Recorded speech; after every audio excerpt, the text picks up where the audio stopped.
The Cay by Theodore Taylor, Chapter 5. I guess it was towards noon on the third day aboard the raft that Timothy said tensely, "I hear a motor." "A motor?" "Shh." I listened. Yes, there was a far-off engine sound coming in faintly above the slap of the sea. Then I could hear Timothy moving around. "'Tis an aircraft," he said. My heart began to pound. They were looking for us. I felt around, then crawled from beneath the shelter to look towards the sound. But I could see nothing. I heard the hinges on the trapdoor creak. Timothy said quietly, as though afraid to chase the sound away, "It knowin' what we doin' 'ere by seein' smoke, I do believe." He ripped down one of the triangle eggs, and I heard cloth tearing. Soon he said, "We made de torch, young boss. De man up there be seein' smoke all right, all right." The faint drone of the aircraft seemed closer now. In a moment I smelled cloth burning and knew he was holding the wrapped piece of wood towards the sky. He shouted, "Look down here!" But already the drone seemed to be fading. Timothy yelled, I see it, way to port." I tried to make my eyes cut through the darkness. "Is he coming our way?" Don't know, young boss," Timothy replied anxiously. I said, "I can't hear it now." There was nothing in the air but the sea sounds. Timothy shouted, "Look down here! Dis is a raft with a little blind boy, an old man and stew cat. Look down here, I tell you." The drone could not be heard, just the slap of water and the sound of light wind making our shelter flap. We were alone again on the ocean. After a moment of silence, I heard the sizzle of the water as Timothy doused the torch. He sighed deeply. "I be ready next time for true. Let the torch dry, den I be ready." Soon he sat down beside me. "'Tis a good ting not to harass de soul over dis. We are edging into de aircraft tract, same as de ship dey run." I said nothing, but put my head down on my knees. "Do not be disheartened, young boss. Today we will be found to be true." But the long, hot day was passing without sight of anything. I knew Timothy was constantly scanning the sea. It was all so calm now that the raft didn't even seem to be drifting.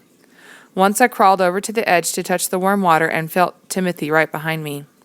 He said, "Careful, young boss. De shark always hungry, always waiting for de man to fall overboard." Drawing back from the edge, I said, "Are there many here?"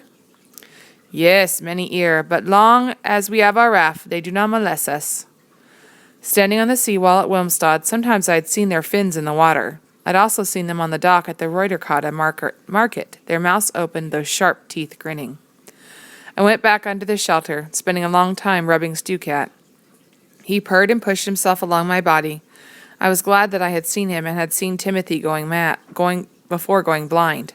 I thought how awful it would have been to awaken on the raft and not know what they looked like.